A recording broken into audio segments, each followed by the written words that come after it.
waxaan qaadanaynaa position relative. Okay, si aan u aragno position relative waxaa laga wado tusaale ayaan isla arkaynaa. waxaa lagu sheegay waxa ka fiican inaad tusaale aragto kadib button ayaan inta ku daraya add kana glass ayaan siinayaa glass kadibna position waxaa la xartaan ka dhigi kartaa muhiim ah taas taa dhigi kartaa muhiimaddu waxa waa in hadhow inta waxaan aad ku sheegi kartid. Okay, inta waxaa ku qortay muhiim ah soo hadda waxaa position. Okay, kadibna save ayaa leeyahay websitekeena ayaa tagaya refresh waa kaas aadkaas ayaa noogu jiro soo inta ayaa imaanaya inta markii ay imaado waxaa leeyahay dot position waxaa glass waaye waxayna glassiin doodaas lagu aqoonsanaa kadib magaceeda kadib waxaa leeyahay width waxaa ka dhigtaa 500 pixel ka dhig height-na si 400 ka dhig asigana kadibna waxaa ku dartaa border. hadda macnaha haddii aan refresh aadho waxa la arkayo ma jiro maxaa yeelay waa caddaan backgroundkiisa oo tan ayuu ku milmayaa ma la kala saari karo so border ayaan siinaya macnaha si aan u kala saarno border 2 pixel solid white. Okay, kadibna waxaa la refresh si video waa kaasa intaas ayaan positionkeena diftaan waaye so hadda ayaan isla arkaynaa position relative. doonayna buttonkan asiga waa margin oo laakiin nooc kale margin waa hore oo soo barateen oo haddii aad rabto inaad shay meel ka qaado meel kale aad geyso tusaale waxaa la position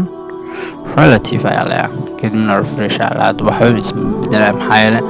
kaliya hadda waxaa rabaa shaygan inaad dhaqaajiyo kadib hadda si aad u jeedin darbiga ayuu saaran soo left ayaa la marka relative kaas wuxuu leeyahay lefty kadibna waxaa la 50 pixel waxaa kasoo sikisaa waa margin hore waxaa usoo baran in haddii aad shay meel aad rabto meel kale aad geyso inaad margin isticmaalo iskana waa marginkii oo kale laakiin muhiimadda waa inaad barataa oo lacala haddii aad meel ku aragta aadan fahmayn inaad barato rima soo hadda inta ayaa kasoo sikin inta ayaa keen tusaale hadda fiiri marginkii aa hore soo baran haddii aad dhaho keliya waxaa leeyahay margin lefty oo kale leeyahay kadibna 50 pixel ayaa kadibna intaan oo dhan waa iska bixinaya kad ayaa la inta hada comment ayaa saaraya si macnaha booskiisa hore ugu noqdo booskiisa hore ku noqday kadib haddana refresh ayaa leeyahay sidoo jeedina meesha ayuu imaado soo position relative kaasiga waa marginkii laakiin oo qaaf kale ee waddo kale loo soo marayso kan waa isticmaali kartaa haddii artan kan waa isticmaali kartaa soo asigana waa arkaynaa waxyaabo kale ugu duwayaan waa imaan doonaan laakiin hadda waa sida margin wuxuu kaloo leeyahay top wuxuu kaloo leeyahay 10 pixel leeyahay koraa waa laga soo sikinayaa 10 pixel kaas koraa laga soo sikiyay sidoo kale right ayuu leeyahay left hadda aragtay iyadana right waa ku xiga right ayuu leeyahay 100 pixel leeyahay asigana okay